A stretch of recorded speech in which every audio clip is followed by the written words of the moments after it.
క్రీస్తునందున్న ప్రియులకు ప్రేమతో వందనాలు తెలియజేస్తున్నాను.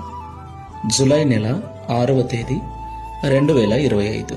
ఈరోజు దేవుడు మనకు చేస్తున్న వాగ్దానం ఏమిటనగా యెషయా గ్రంథము 66వ అధ్యాయము 2వ వచనం. ఎవడు దీనుడై నలిగిన హృదయము గలవాడై నా మాట విని వణుకుచుండునో వానినే నేను దృష్టించుచున్నాను. ఆమెన్. నా ప్రియమైన సహోదరి సహోదరులారా, యెహోవా కన్నులు భూలోకంలో నివసిస్తున్న మానవుల వైపు చూస్తూ ఉన్నాయి. మరి ముఖ్యంగా ఎవరైతే యెహోవాను దేవునిగా కలిగి ఆయనను ఆరాధిస్తూ ఉన్నారో వారి వైపు చూస్తూ ఉన్నాయి.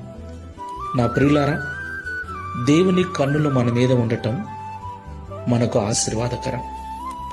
అంటే మనం పడే బాధ, మనం పడే వేదన, మన నిందలు, మన అవమానములు, మన యొక్క స్థితిగతులన్నిటినీ కూడా ఆయన చూచుచున్నాడు అని అర్థం. దేవునికి మహిమ కలుగును గాక. ప్రియులారా, ఈ లోకంలో మనం ఎదుర్కొనే సంకట పరిస్థితుల నుండి, ప్రతికూల పరిస్థితుల నుండి దేవుడు మనల్ని విడిపించాలి అంటే మనం ఈ లోకంలో విరిగి నలిగిన హృదయం గలవారమై ఉండాలి. దేవుని మాట వింటూ ఉన్నప్పుడు ఆ మాటలకు భయపడు వారమై వాటి ప్రకారంగా జీవించు వారమై ఉండాలి. అప్పుడు దేవుడు మనకు తోడై ఉండి మన స్థితిని మార్చి మనల్ని ఆశీర్వదించుటకు సమర్థుడై ఉన్నాడు. ప్రార్థన చేసుకుందాం. ప్రేమ స్వరూపుడ, పరిశుద్ధమైన తండ్రి, మీకు స్తోత్రాలు చెల్లిస్తూ ఉన్నాం.